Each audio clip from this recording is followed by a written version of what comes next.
Are you excited, church? Amen! Okay, praise God. So let's go to our preaching. John chapter 10, verse 11 to 6, verse 11 to 16. Salit-salitan po natin basahin ang mga verses na ito.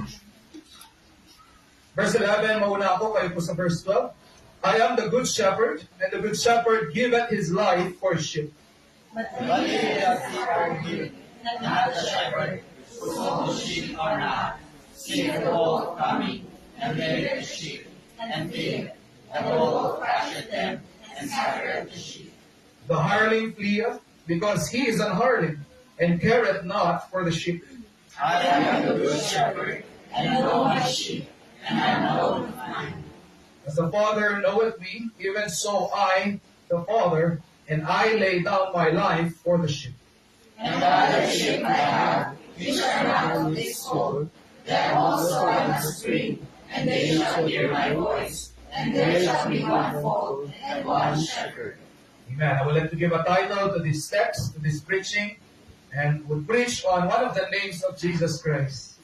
So, I am the good shepherd. Amen. So, tumingin ka sa katabi mo, sabi mo sa kanya, Jesus is your good shepherd. Okay, come on. Jesus is your good shepherd. Amen. And Jesus is your good shepherd. Let us pray. Panginoon, tulungan mo kami na maintindihan namin ang mensahe nito. Lord, ang aming pundalangin is that magkaroon kami ng greater appreciation, Panginoon, Yes. na Ikaw ang aming shepherd at Ikaw ang nangangalaga ng aming kaluluwa. Yes. Lord, sana umapaw ang aming puso sa pasasalamat sa pagmamahal sa napakalaking blessing at role na ginagawa mo sa aming buhay. You are our good shepherd. And at the same time, Panginoon, turuan mo kami na bilang mga tupa, kami ay mag-respond sa iyo bilang aming shepherd. Kami po ay nakakatanggap ng napakaraming blessing dahil kami ay iyong tupa. Yes. Ngunit kami rin po ay may malaking responsibilidad sa iyo, Panginoon, bilang mga tupa. So Lord, I pray that you just be with us. Give understanding to your people. In Christ's name we pray. Amen. Thank you, and you may now be seated in the presence of our God.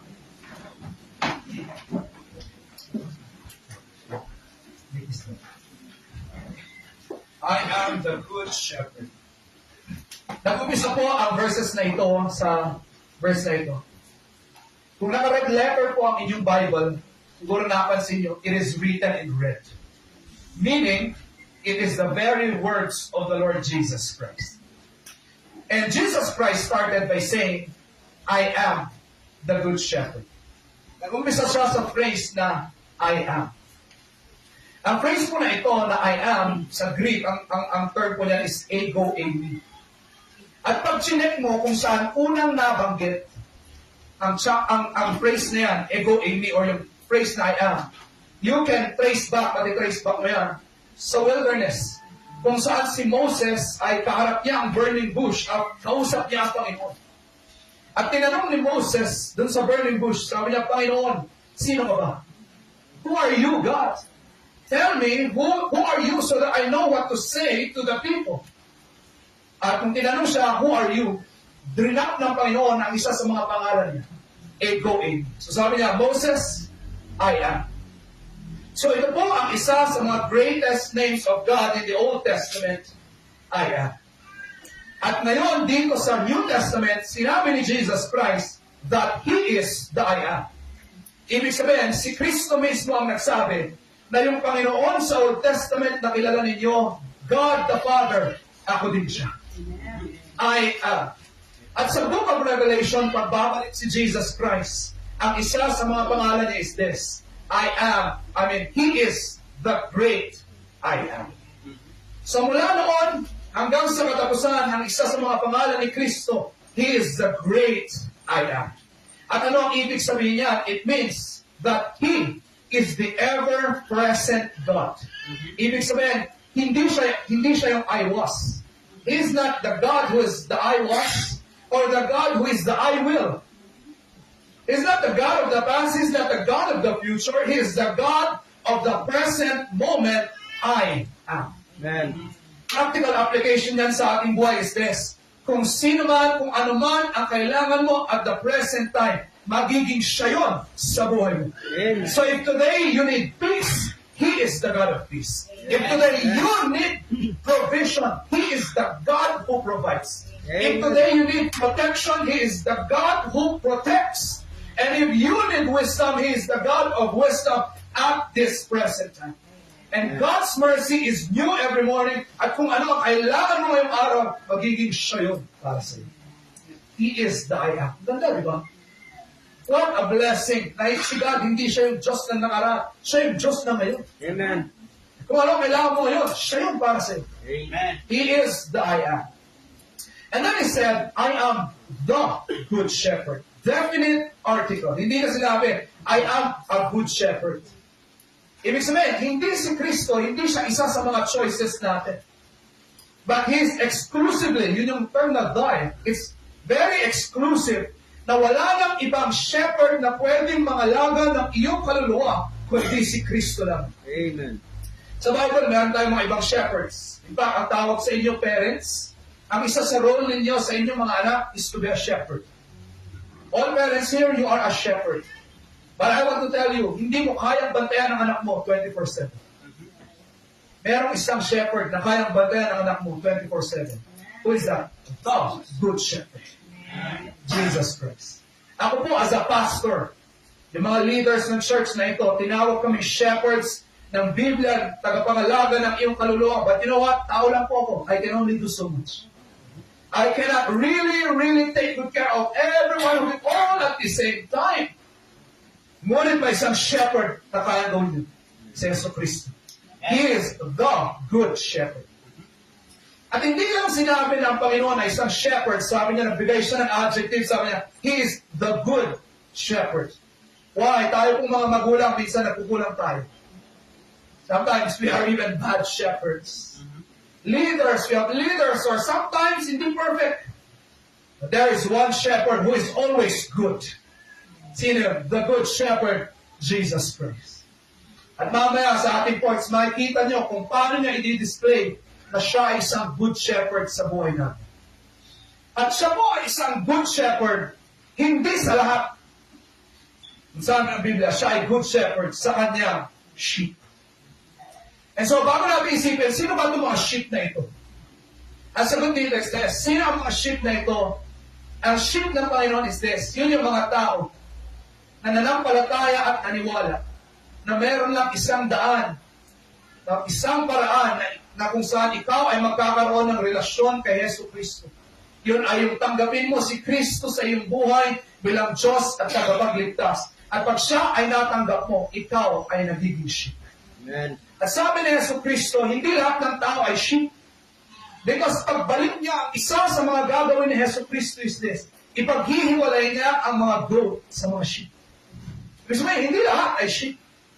Because when He comes back, He will separate the goat from the sheep. Who are the sheep? Who are the goat? Ang goat po, ito yung mga taong self-willed. Kasi ang goat, ayaw niya na may naglilid sa kanya. Ang goat, makikita mo kung saan yan pupunta. Ang goat, wala siyang leader. Gusto niya, kung ano ang gusto niya, gagawin niya. And napakaraming negative description sa Bible ng isang goat. At you know what? Gusto ko pong sabihin na lahat tayo ay nag-umpisa bilang mga goat. Bakit? Lahat po tayo ay nag-umpisa na nakahiwalay sa Panginoon dahil sa ating mga kasalanan. Ang ating buhay, ayaw natin na may nag-lead sa atin. Ang gusto natin gawin ay yung kagustuhan ng ating laman. What we want to do is the will of our flesh. We want to enjoy sin. We want to enjoy the world. Kaya gusto kong sabihin, lahat tayo ay nag-umpisa bilang mga goat sa mundo na ito. Ngunit kapag ikaw ay nanampalataya sa Panginoon, tinanggap mo siya sa iyong buhay, you will be born again. Not as a goat, but as a sheep. And you will be part of the flock of God. And I want to tell you, if today nananampalataya ka sa Panginoon, Jesus is your good shepherd. Amen. At kung ngayong araw na ito, iisip mo, ano ibig sabihin? Ano ibig sabihin ng maligtas? Ano bang ibig sabihin ng tanggapin ng Panginoon sa aking puso? Ako ba talaga ay tupa ng Panginoon? Gusto kong sabihin, today is the day of salvation. At hindi aksidente na andito ka ngayon. And I want you to experience Jesus Christ as your good shepherd. Amen. So ngayon, hatiin po natin yung umaga ang mensahe ito in two parts. Unang part ay describe natin kung gaano ka good shepherd si Jesus Christ. sa atin. At yung pangalawang part ay pag-aralan natin kung ano ang ating responsibility sa Panginoon bilang mga sheep niya. Okay, so you ready to learn? Amen. Yeah, praise God. So, okay, dito tayo sa first part. I-describe natin gaano ka-good na shepherd si Jesus Christ sa kanyang mga tupa. Number one is this: the good shepherd loves his sheep. The good shepherd loves his sheep. Sabi po ng verse na ito, I am the good shepherd and know my sheep, and I am known of mine. Ang word po na know sa Bible, especially sa ating King James, pag nababasa niyo yung word na know, ang ibig sabihin po niyan is this: a deep kind of love. Okay, so pag sinabi natin know sa Bible, hindi yung nakilala or alam. No. Pag sinabi natin know, it means it's a very deep kind of love na kagaya ng isang mag-asawa. Kaya nga po sa Bible, mayroong mga phrases na ganito. And Adam knew his wife, and they had a son.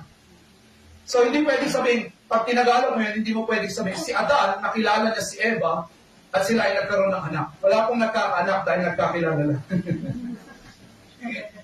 Yung ibig sabihin ng know there is a deep kind of love. It's intimate. So Adam knew his wife. Ibig sabihin, si Adam, nakilala niya si Eve intimately. They were in love with each other and they had intimacy. Kaya nagbunga ang kanilang pagmamahal at nagkaroon sila ng anak.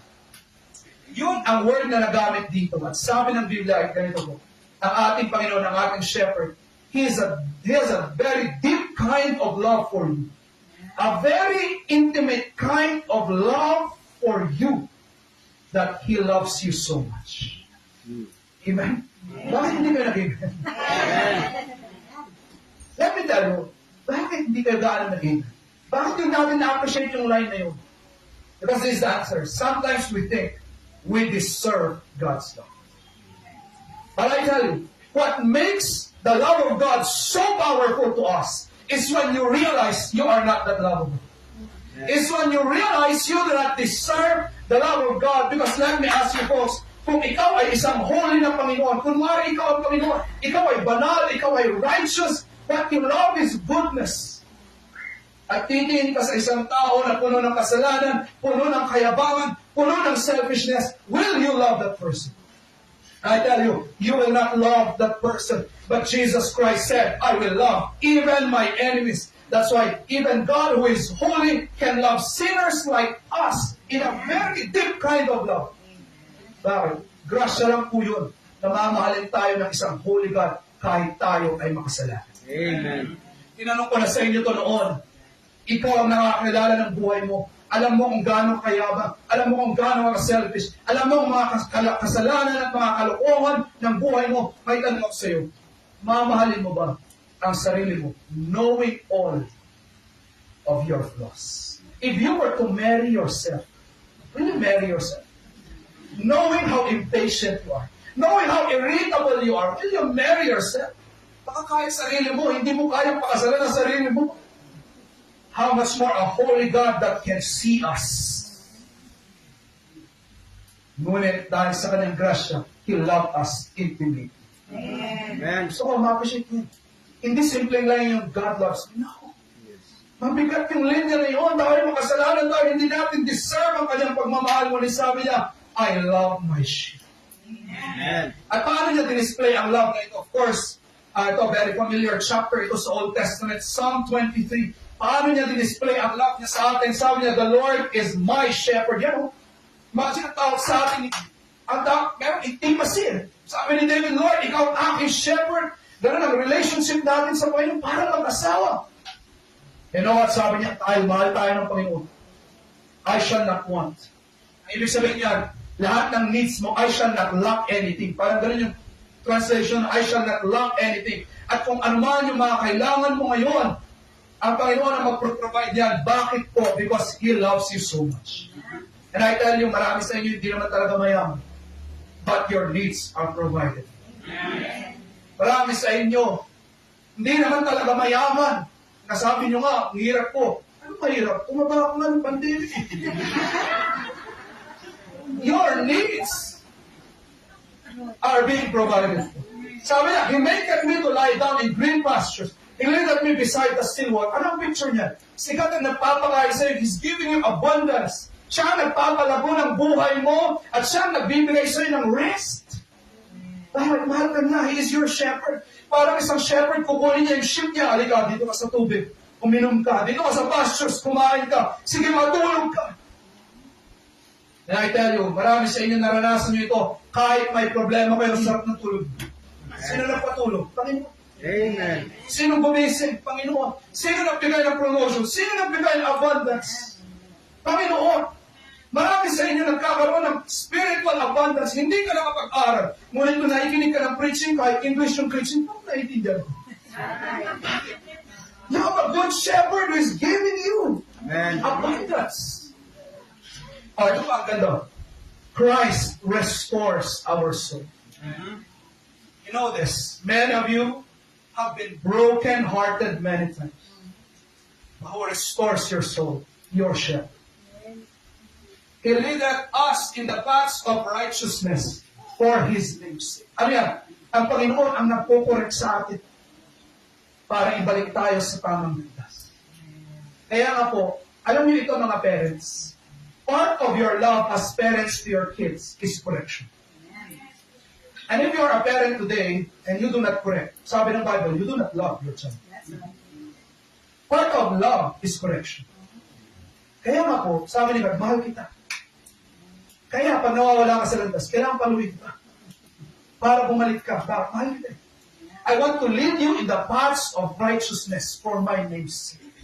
That's why kung kayo po ay nako-correct, huwag punong masamain yun sa Panginoon. Why? That is a display of God's love. Magpasalamat ka na merong nagko-correct sa'yo dahil ito ang matindi. Pag dumating ang time na walang nagko-correct sa'yo, walang ginagamit si God para mag-correct sa'yo, hindi ka pinapalo ng Panginoon at gumagawa ka ng mali. Magtaka. Mas masakit yun because that is a display na hindi ka na mahal ng Panginoon. But God loves you so much. Kaya dinadirectan niya. Amen. And the next verse, look at this.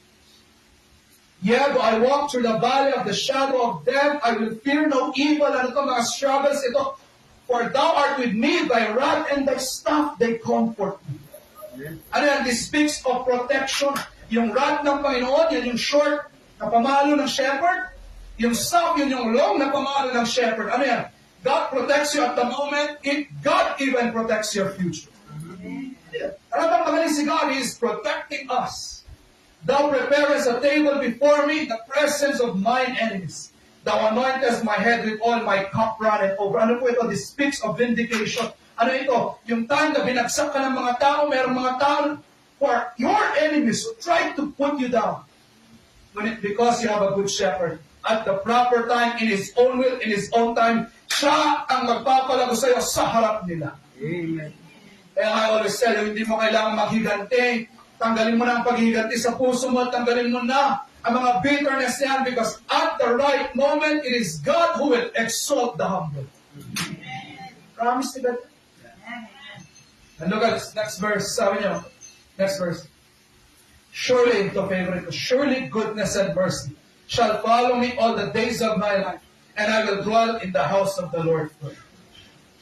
Sabi ng Panginoon, ang mercy at ang aking goodness sumusunod sa iyo. Ikaw ang aking tupa. Sumusunod sa iyo ang aking goodness, and forever I will be faithful to you.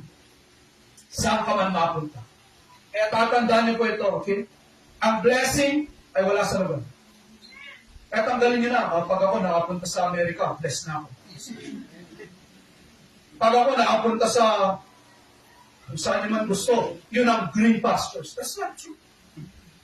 Ang tunay na goodness at green pastures nasa Panginoon. At kahit nasan ka man sa mundo, surely goodness and mercy is following the sheep of God. And that is the display of God's faithfulness. Kaya gusto kong sabihin ito mga kapatid. I want you to be assured that someone loves you today. That is your shepherd. Amen. In 2020, 4,022 people committed suicide in the Philippines. Wala pa doon yung record ng hindi, yung nag-attempt pero hindi namatay. Kinampal ng DOH ang mga nakuha nilang suicide notes. At ano ang number 1 and number 2? Sa mga suicide notes niya. No one understands me, number 1. And I feel unloved, number 2. Many people are killing themselves. Many teenagers are killing themselves because they feel no one loves them. I want to tell you, someone loves you. Amen. Kaya nga sabi ko sa inyo noon, lamang kapag may church ka, kasi may nagmamahal sa'yo. Amen. Pero above your church, above your family, there is someone who loves you deeply. And I want you to be assured of that. Nakukunin ba yung word na assured? Kasi hindi ka assured sa isang bagay, meron kang insecurity. Alam niyo ito mga ladies, right? Pag napuno ka ng insecurity, kinakabahan ka lagi. Mahal ba talaga ako ng lalaking to? Bakit di pa siya nagpo-propose sa akin? Hindi ako pinapakasalan. 5 taon na kayo magkasama. Parang wala siyang plano sa akin. Alam niyo yan, mga ladies, yung feeling of insecurity na anytime pwede siyang umalis. Nakaka-stress ang insecurity. Yung, alam mo yun, yung hindi siya mapasayo. Wala kang assurance. Okay. I want to tell you. I want you to be assured today. Someone loves you too. Amen. At hindi mo na kailangan hanapin yan sa iba't iba pang lalaki. Kaya kung kayo ngayon, palit kayo, singles, papalit-palit kayo ng boyfriend, isa lang ibig sabihin ng, you are not assured of God's love. That's why you keep on looking for it in other people. I want to tell you right now, someone loves you so deeply, hindi ka na ipagpapalit. He is so faithful to you, that is Jesus Christ, your good shepherd. Amen. I understand we have single mothers here. Single mothers, hindi sa nagkabilang buhay, pero nagkabilang bahay. I understand the feeling when you are rejected, when you are left. Yung feeling ba na, pangit ko ba? Wala ba akong single?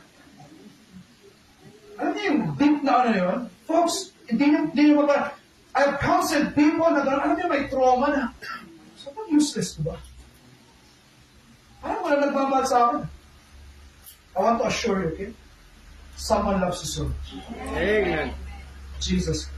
Amen. Kailangan maging Diyos mo siya ngayong araw na ito. Kailangan maging sure ka na siya ang shepherd mo para maramdaman mo ang pagmamahal niyo. Kahit wala sila, kaya. Nagsama ko. Si Jesus Christ. Kaya nga sa lahat ng mga nag-iisa dito, widows, sabi ni Biblia, He is the husband of the widows. Ganda, no? Jesus loves His sheep. Second, ito, ganda nito. The good shepherd dies for his sheep. Ito, maganda dito. He loves his sheep, pero hindi lang yun. He dies for his sheep. Ito, mas matinding expression ng pagmamahal. Hindi niya lang sinabing, mahal kita, pero ibibigay ko ang buhay ko para sa iyo. Amen. As the Father knoweth me, even so know I the Father. And look at this. Sabi ni Jesus Christ, and I lay down my life for the sheep. Ito ang kakaiba. Siya ang shepherd na nagbibigay ng buhay niya para sa sheep. Gusto ko, isipin niyo. Ibibigay mo ba, kunwari, gawin natin sa practical example na yun. Meron bang aso na mahal na mahal? Ito ang tanong ko, ibibigay mo ba ang buhay mo para sa aso?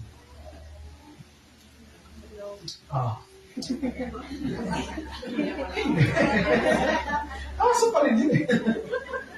Kahit gano'ng kamahal. Pero ito ang kakaiba. Sabi ni Jesus Christ, ako as a shepherd, I can give my life for the sheep. Wala naman akong ang sheep, bakit pa kanya ako sa shepherd? You can just get other sheep. Pero ito, ibibigay niya ang buhay niya sa sheep. Look at the next verse here. Kita niyo po. But he that is an hireling and not the shepherd sees the wolf coming and leaves the sheep. And the wolf catches them and scatters them. The hireling runs away because he is an hireling and careth not for the sheep. Pag yung shepherd, nag-hire siya ng isa pang shepherd, at may dumating na wolf, anong gagawin ng na-hire na shepherd niya? Tatakbo siya, bakit? Ba't ibibigay yung buhay ko para sa mga sheep na ito? Tatakbo na lang ako. Pero sabi ni Jesus, iba ako.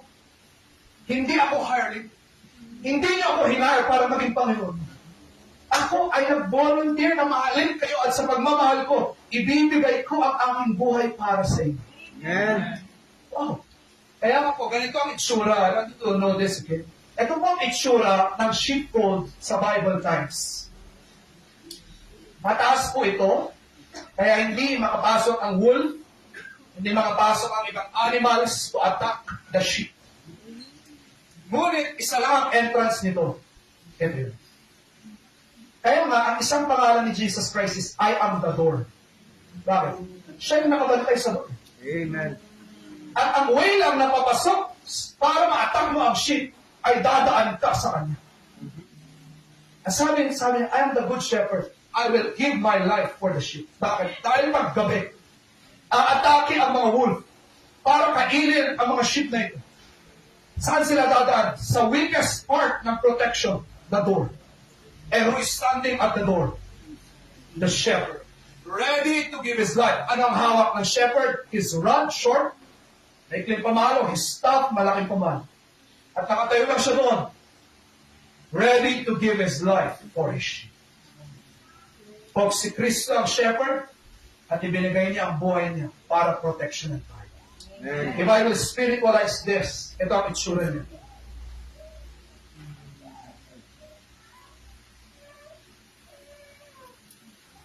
Di ba dapat pumapalakpak na kayo? Pumapalakpak na kayo? Folks, you are sinners. I am a sinner. We deserve the wrath of God, the fire from God, the fire from the Holy God. Makasalanan tayo lahat. Ang deserve natin ay ang punishment ng Panginoon. Dapat tayo ang masunog, ngunit may humarang. The Good Shepherd. And on the cross, Jesus Christ blocked the wrath that is supposed to be for us. At the cross, Jesus Christ took the pain and the punishment supposed to be for you. At the cross, siya ang kumuha ng lahat ng galit ng Panginoon sa kasalanan. At kung ibinagto ng Panginoon, ang galit niya, hindi mo natanggap kahit konti. Dahil may humarang the Good Shepherd. The Good Shepherd gave His life for His sheep in exchange for His blood and for His life. Amen. Ganda ng ginawa ng Good Shepherd para sa atin. Kaya gusto kong sabihin sa inyo, today, if you are a true sheep of God, totoong natanggap ng Panginoon sa iyong puso.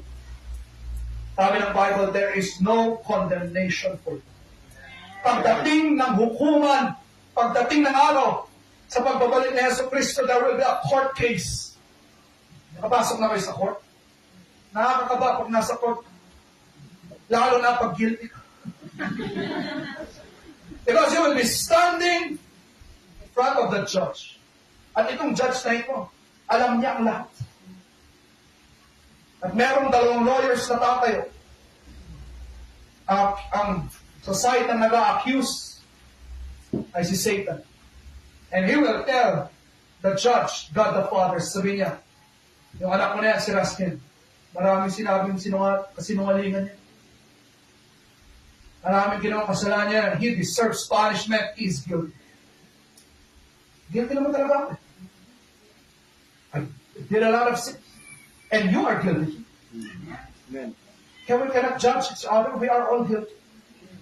But on the other side, there is another judge.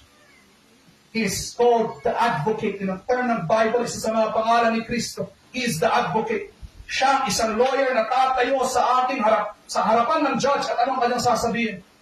Judge, Your Honor, ang kasalanan po ng taong yan ay nabayaran na sa krus. Amen. Binayaran ko na lahat ng kasalanan niyan sa cross at hindi na dapat maungkat ang kanyang mga kasalanan dahil kung naungkat muli ang kanyang kasalanan, that is double jeopardy. Hindi pwede yun sa law. Pag pinagbayaran mo ng isang kasalanan, hindi na pwedeng ilabas ulit yan. Bakit? Pinagbayaran ulit. Sasabihin ni Kristo, bayad na ang mga kasalanan yan. Hindi man siya ang nagbayad. Ako ang nagbayad. Amen. At please, huwag mo nang ilabas ang mga kasalanan niya. At so, anong sasabihin ng judge, okay? With the, hindi ako judge, hindi ako abogado. Okay, with the evidences presented, I now declare this sinner justified. Just as if he never sinned. I now declare the sinner, it's true, he's a sinner. Marami siyang nagawang mali. Pero meron ang tumanggap ng kanyang mga kasalanan, bayad na. He is now free to go. Amen. A free man, not guilty. Case closed. Amen. Ganun kaganda ang shepherd natin. Siya ang tumanggap ng lahat ng mga kasong ito. Para pag tumayo ka sa harap ng Panginoon, you are justified. Amen. Pangatlo, paano din-display ni God that He is a good shepherd? Pangatlo, the good shepherd unites His sheep. First, He loves His sheep. He dies for His sheep. Pangatlo, He unites His sheep. And other sheep I have, which are not of this fold, them also I must bring. Yan, sabi ni Jesus Christ. Them also I must bring. And they shall hear my voice, and there shall be one fold and one sheep. Ano po ito? Nung araw na niligtas ka ng Panginoon, ito ang plano ni God para sa iyo. Na hindi ka mag-iisang tupa. That you will not be alone. Because wala kayong makikita na sheep na mag-isa. Aso, kahit mag-isa pangalat-kalat, okay lang yan. Kaya niya mag-survive. Ang aso, pag naturuan mo yan, kahit, alam niya umuwi, alam niya bumalik. Pero ang sheep, hindi niya alam. Kaya wala akong makikita na sheep na mag-isa.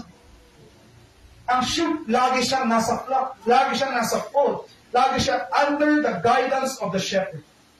Kaya ito isa sa mga plano ni God para sa atin lang. When you get saved and you're born again as a sheep, kukunin ka niya para isasama ka sa ibang mga sheep so that together you are following the shepherd. Kaya nga po, ito po ang plano ni God para sa atin lang. Kung ikaw ay tupa niya, gusto ka niyang dalhin sa isang simbahan para meron kang kasama na sumunod sa shepherd. Amen. Kaya nga sabi ng bumabak sa Bible, if you have gladly received the Word of God, you must be baptized and you must be added to a church because that's the plan of God for you. Yun ang plano niya na wala, hindi ka mag-isa na maglalakbay sa mundong ito na sumusunod sa shepherd. Ang plano niya ay tayo ay magkakasamang sumusunod sa Kanya. That is God's plan for us. And so I want to talk. Kung kayo po ay wala po pong simbahan, I am offering our church. Amen. Be a part of this fold, one fold, following one shepherd. Bakit? Plano po yan ni God para sa inyo so that meron kang kasama sa buhay na ito. And I tell you, someday, itong verse na ito, very prophetic. Someday, bakit? Siguro inisip niyo, one fold. Eh ngayon, marami namang mga churches. Very prophetic ito. Bakit? Sa pagbalik ni Kristo, ito ang kanyang gagawin. Tatanggalin, kukunin niya ang lahat ng kanyang mga tupa. Mula pa ng Old Testament hanggang yung New Testament, sa lahat ng parts ng mundo na ito. And we will be one fold. Under one shepherd.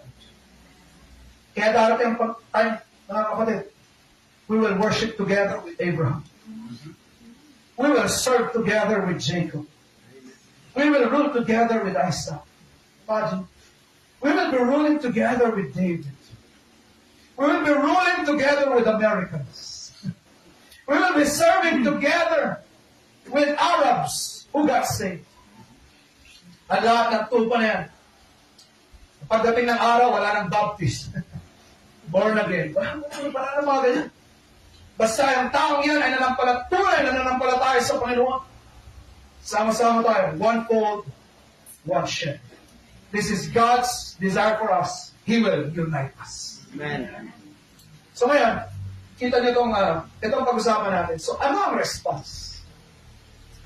Ano ang response nating mga sheep sa shepherd now? Okay, so next slide. The first responsibility of a sheep is this. Listening to the shepherd's voice and following. To listen to the shepherd's voice and follow him. This is our first responsibility. Kung tunay kang sheep, sabi na dito, my sheep hear my voice, and I know them, and they follow me. Folks, kung ikaw po ay tunay na tupa ng Panginoon, every time ma-preach ang kanyang salita, you must obey. Every time mabasa mo ang kanyang salita, that is His voice talking to you, meron kang responsibility na sumunod sa Panginoon. Why? You are a sheep. Wala pong sheep na hindi sumusunod sa kanyang shepherd. Lahat ng sheep ay sumusunod sa kanya. Kaya gusto ko sabihin mga kapatid, lahat po tayo ay matuto ng obedience. Every time you hear the word of God, you must obey. Amen? Ito, meron akong diagram dito. Actually, di ko ito na-realize noon. Yung aking brother Sean ang nagpa-realize sa akin ito. Na noong Old Testament, pag nagpapakain sila sa green pastures, sa bundok, sama-sama yung lahat ng sheep nila. Meron mga maraming shepherd, tapos sama-sama lahat ng sheep. Tapos, ang mangyayari dito is this. Kunwari, time's up na. Sasabihin ng shepherd, di ko alam, pero gagawa siya ng sound. Para tawagin yung mga sheep niya. Ay, di ba? Manok pala yung manok pala. Tapos gagawa siya ng sound. At ang mangyayari is this, ito ang galing ng mga sheep, ganito mangyayari. Pag nagsalita yung shepherd, hindi lahat ng sheep sasama sa kanya. Sino lang sasama sa kanya? Yung mga sheep niya. At yung mga sheep niya, alam na nila yung voice ng shepherd nila. Eh pag sinabi ng shepherd, okay, mga anak, time's up. Alam na nila. Hindi lahat ng sheep alis doon. Kahit magkakasama sila lahat, gulo-gulo na yan. Pero lalabas sila. Sisigaw yung isang shepherd, kaya tara na. Yung mga sheep niya alam din. And they listen to that voice. And they will follow the shepherd. Galing, di ba? Kaya nga po, itong illustration yan. Pag nagsalita ang Panginoon, hindi lahat nakakarinig.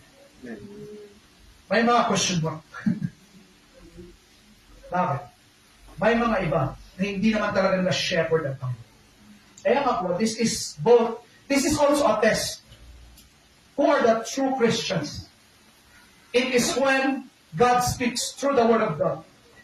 When God speaks, gamit ang kanyang preacher, gamit ang kanyang Bible, sino ang nakakarinig? Sino ang sumusunod? Yung tunay na mga anak niya. At sino yung hindi susunod?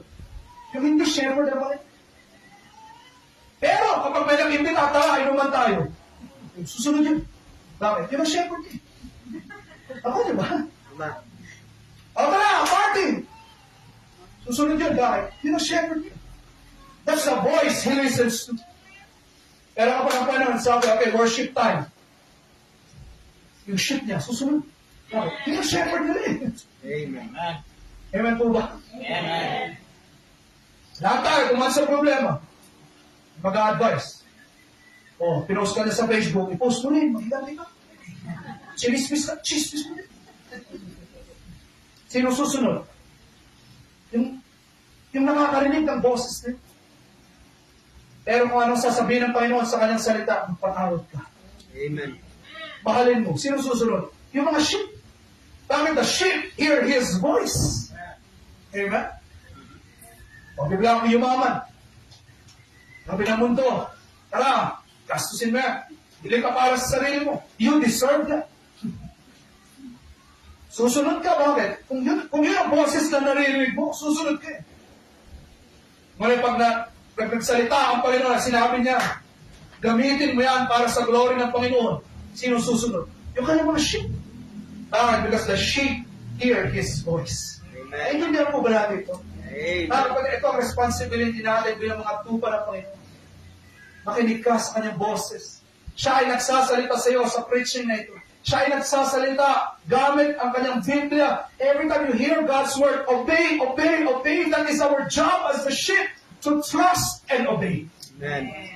Diba? At pangalawa, the responsibility natin as a sheep is this, to stay with the flock. Amen? Una, sumunod sa Panginoon, pakinggan ang kanyang boses, at pangalawa is this, manatili ka sa grupo ng mga believers. Bakit po importante ito? Because of this prophecy in the Old Testament. Kunin niyo po ang verse na ito. And my sheep were scattered, and they became meat to all the beasts of the field when they were scattered. Noong time po na buo ang Israelite nation, malakas sila. Ngunit alam niyo ang story nung nahati ang kanilang kingdom, sila ay na-scatter. At so ano nangyari? Dumating ang mga Assyrians, 722 BC. Kinapture ang Northern Kingdom. Bumagsak sila. Dumating ang Babylonians, 586 BC. Kinapture ang Southern Kingdom. Bumagsak sila. And since that time, nawasak na ang nation of Israel.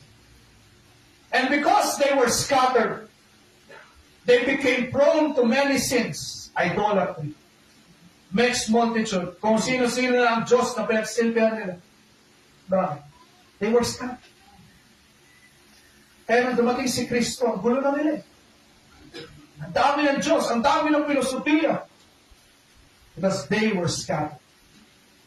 At alam niyo ito, if we will speak of animals, pag ang isang sheep nasa wilderness, target na yan ng mga lion, cheetah, lahat. It's a prey. They become meat to all the beasts of the field.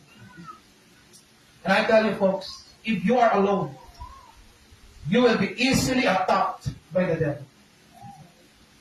If no one is praying for you, wala kang mga prayer partners, but mag-isa mo.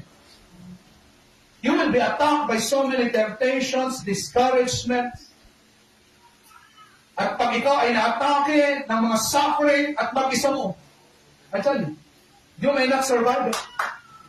Kaya nga importante na meron kang simbahan, ikaw ay part ng isang community of believers. Because sabi ng Bible, 2 is better than 1. Because when you are down, someone will carry you up. Amen. Mga kapatid, hindi ko sinasabi dahil pastor ko at gusto kong makinig church natin. Hindi ko yung sinasabi. Sinasabi ko ito dahil ito ang katotohanan ng ating spiritual life. Pag wala kang simbahan, wala kang kasama mga believers, walang taong tutulong sa iyo sa iyong Christian growth, walang taong mananalangin para sa iyo, wala kang mga partners. At pag ikaw ay naghihirap, wala kang kasamang bubuhat sa iyo. Walang mga taong magre-remind sa iyo kung ikaw ay nawawala sa landas. You need to be on a flock. Folks, you need to be with us. Sasabihin ko na straight, you need to be with us. Amen. So that together, we can serve the Lord. At lamang ka kapag meron ka simbahan. Amen. At gusto ko makita niyo itong picture na ito. Yan o. Ganyan ang itsura ng sheep. Walang mag-isa. Lahat tayo, lahat na sheep, kasama yan. At ang sheep po, wala siyang long-range vision. Ang sheep, hindi siya nakaganon.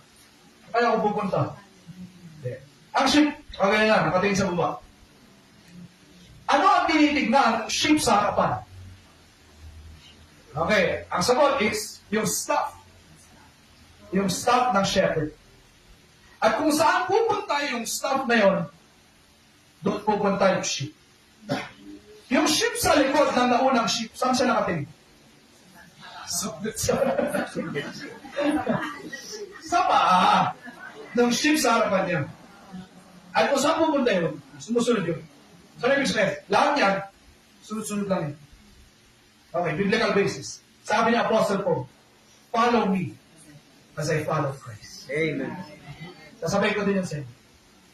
Follow me as I follow Christ. Amen.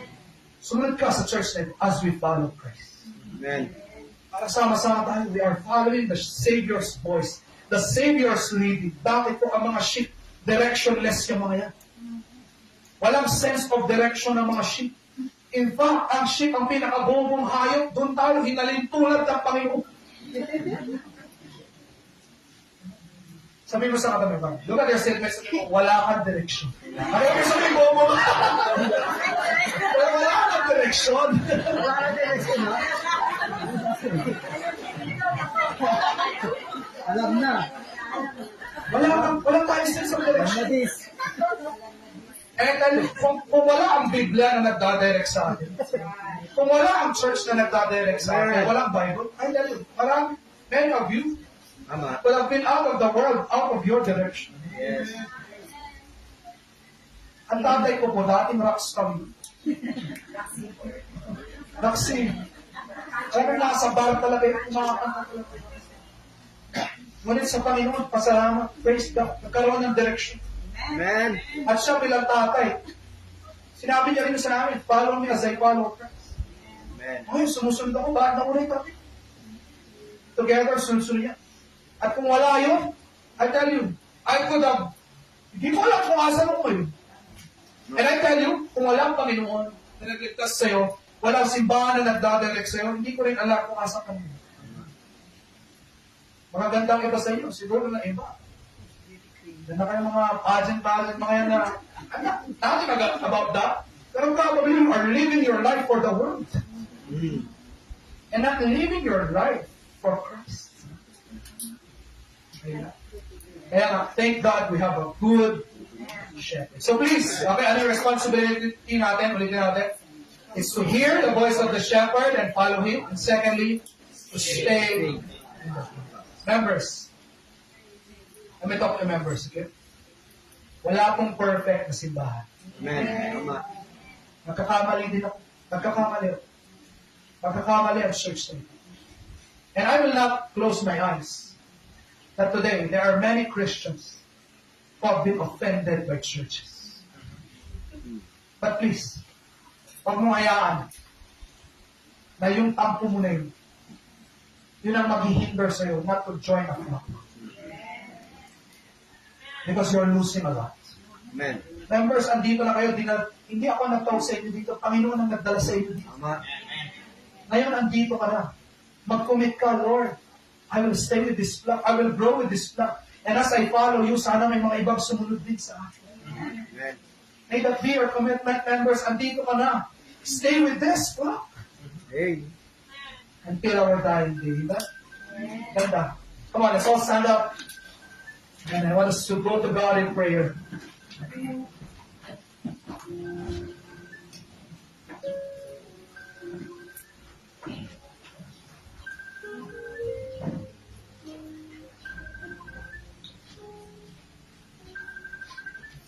Cancel na lang po muna yung po. Saan po tayo? Ayaw pumikit.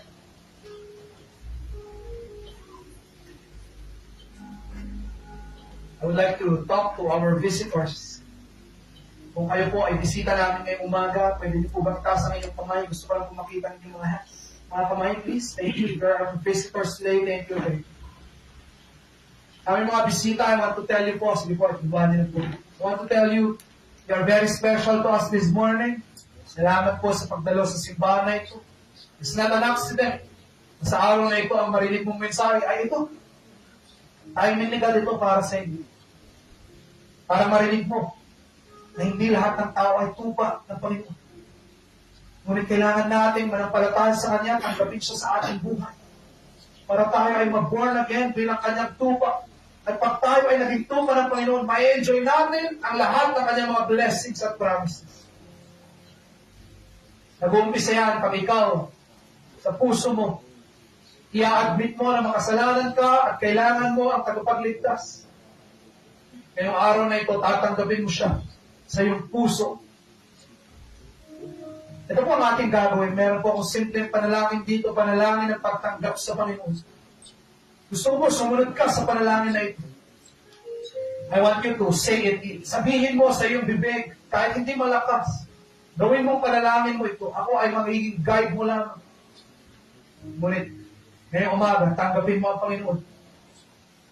Paniwalaan mo siya bilang Diyos sa tagapagligtas. Sige po, manalangin ako, gusto ko sumunod ka. Gawin mong panalangin mo ito. Kung nakahanda ka, sumunod ka. Ama namin sa langit, inaamin ko po na ako ay makasalanan. Ngunit dahil sa pagmamahal niyo, ibinigay niyo si Hesus Kristo para mamatay para sa akin. Ngayong araw na ito, inilalagay ko po ang aking pananampalataya sa Kanya. At tinatanggap siya dito sa aking buhay bilang aking Diyos at tagapagligtas. Salamat po sa regalo ng kaligtasan at buhay na walang hanggan kay Kristo lang. Sa ngalan ni Jesus. Amen. Let's continue praying, folks. I want to invite you, let's all raise our hands in prayer.